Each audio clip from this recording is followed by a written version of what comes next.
আসসালামু আলাইকুম ওয়া রাহমাতুল্লাহি ওয়া বারাকাতুহু। প্রিয় ভিউয়ার্স ভাইরা, আজকে আমি এখানে এসেছি মূলত একটা বিষয়। আপনারা দেখতে পাচ্ছেন বিশাল বড় ঘের, জলকার যাকে বলা হয় মাছ চাষের জায়গা, ফিশারি অনেকে জানেন ফিশারি হিসেবে। তা এখানে এসেছি একটা তদবিরের জন্য, যেটা ঘের তদবির বলা হয়। ঘের তদবির বা ঘের বন্দনা। তা এই জায়গায় অনেক ঘেরিতে দেখা যায় অনেক ব্যক্তি আসে বলে যে ঘেরিতে সমস্যা দেখা যাচ্ছে। কি সমস্যা? ঘেরিতে মাছ খোরাক করছে না, ঘেরিতে মাছ খোরাক করছে না। এবং অনেক সময় ওই ঘেরিতে মাছ ফেলছে ঠিক 200 কুইন্টাল, 400 কুইন্টাল, 1000 কুইন্টাল, 2000 কুইন্টাল মাছ ফেলছে, কিন্তু মাছ লাস্ট পর্যন্ত 2000 কুইন্টাল মাছ ফেলে দেখা যাচ্ছে 300 কুইন্টাল মাছ আসছে আর বাকি সব মাছ গায়েব। এরকম অনেক অহরহ ঘেরি সমস্যা আছে। দেখা যাচ্ছে লাস্ট পর্যন্ত সে সমস্ত ঘেরিতে কি সমস্যা থাকে, ওই সমস্ত ঘেরিতে জিন্নাতের আসর থাকে। ঠিক আছে, জিন্নাতের আসর থাকার কারণে বা অনেক সময় ওই সমস্ত ঘেরিতে জিন্নাতের জাদু অথবা মানসিক জাদু, কুফরি কালাম, বান্টনা এরকম মারা থাকে।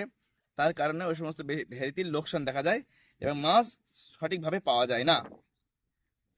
তো এই ঘেরিতে আসার মূল কারণ হলো এই ঘেরির মাছ খোরাক করে না ভালো করে। ভালো করে মাছ খোরাক করে না, মাছ শুকিয়ে খোরাক দিচ্ছে, খোরাক টানে না, মাছ রোগা হয়ে যাচ্ছে এবং মাছ ওজনে আসতেছে না।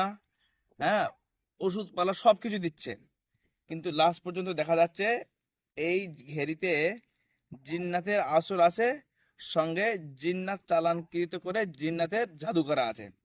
সেটা ধ্বংস করতে হবে। তারপরে কি করতে হবে? তদবির করতে হবে, ইনশাল্লাহ সুস্থ হয়ে যাবে। পুরো ঘেরিতে মাছ খোরাক করবে, মাছও সুস্থ হয়ে যাবে। ওর জন্য প্রয়োজন, এখানে আমি তৈরি করে নিয়ে এসেছি। এর জন্য প্রয়োজন হলো এই ঘেরির পানিই প্রয়োজন, আর নদীর পানি প্রয়োজন, আর ইঁদুরের গর্তের মাটির প্রয়োজন। এই তিনটে পানি তিনটে জিনিস একসঙ্গে করে তদবির করলে ইনশাল্লাহ আল্লাহ তাবারক তাআলা ফল দেবে। হ্যাঁ, সূরা মুজাম্মিল দিয়ে এতে তদবির করতে হবে, করলে ইনশাল্লাহ ফল দেবে। তো যাদের যে সমস্ত এরকম ব্যক্তিদের যাদের ঘেরে সমস্যা আছে, তারা যোগাযোগ করবেন, ইনশাল্লাহ তাদেরকে তদবির করে দেওয়া হবে। আল্লাহ তাবারক তাআলার মেহেরবানিতে ফল আসবে।